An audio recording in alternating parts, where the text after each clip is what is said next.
गुरुर्ब्रह्मा गुरुर्विष्णु गुरुदेवो महेश्वरा गुरुरेवो पारब्रह्म तस्मै श्री गुरुवे नमः। तिरंगा गुरु जी का आदेश। जय माँ कामाख्या।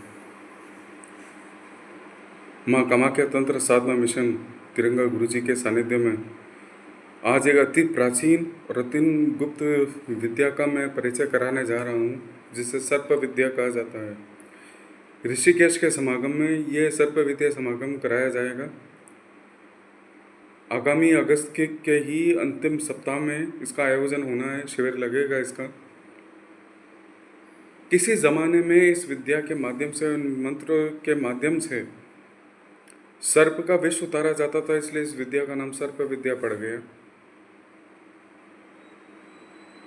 कहने का तात्पर्य समझिएगा, तात्पर्य ये है, जैसे भानुमती पिटारा, बंगाल का जादू, भानुमती, इंद्रजाल, ये सभी विद्याएं यही हैं, सर्प विद्या के ही अंतर्गत आती है।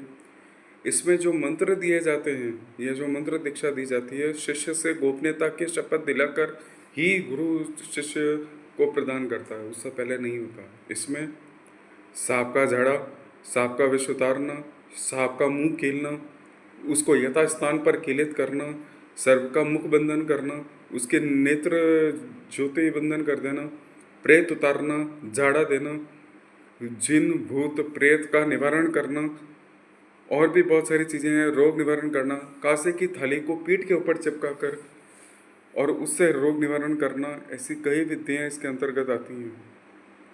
सर्प विद्या कोई साधारण विद्या नहीं है। आप पूरे विश्व की कितनी किताबें खंगाल लीजिए, ये किताब में नहीं मिलेगी। आसाम के मयोंग प्रदेश में ये विद्या पाई जाती है।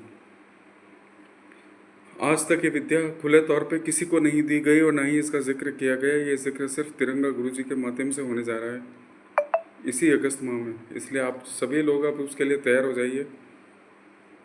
मैं समय समय पर इसके ऊपर वीडियो लाता रहूँगा तिरंगा गुरु जी के आदेश से। इस विद्या को बस इतना समझ लीजिए, गागर में सागर है। सभी प्रकार के कार्य इससे किए जा सकते हैं। वशीकरण है, मारण है, उच्चाटन है, विद्वेषण है, मोहन है, सारे कार्य इससे होते हैं।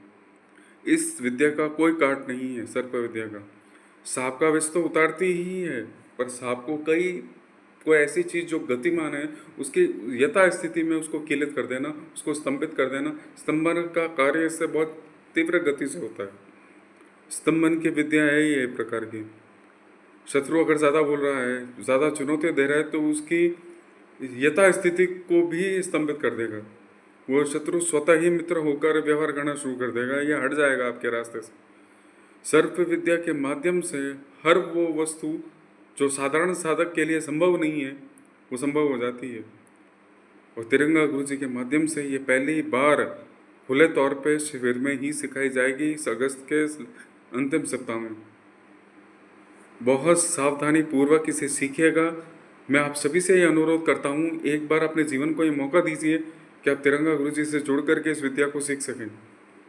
ये साधारण विद्याओं में तो आती नहीं, गोपनीय है। मैं पहले ही स्टार्टिंग में बोल चुका हूँ। तो इस गोपनीय विद्या को धारण करने के लिए विल पावर भी वैसे ही चाहिए, बिल्कुल आत्मविश्वास चरम पे होना चाहिए ग्रहण करते वक्त। लेकिन गोपनीयता का मामला है, याद रहे, जब गुरु से विद्या प्राप्त की जाती है, गुरु स्वयं शिष्य से वचन ले लेते हैं कि तू इस मंत्र को किसी को नहीं देगा।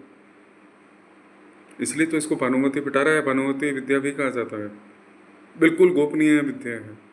जिस तरह से काष्ठ के अंदर अग्नि छुपी रहती है और रगड़ने पर प्रकट होती है, उसी प्रकार भानुमती पिटारा के नाम की ये जो सर्प विद्या है, ये प्रयोग होने के बाद ही पता चलता है कि इसके जलवे क्या हैं।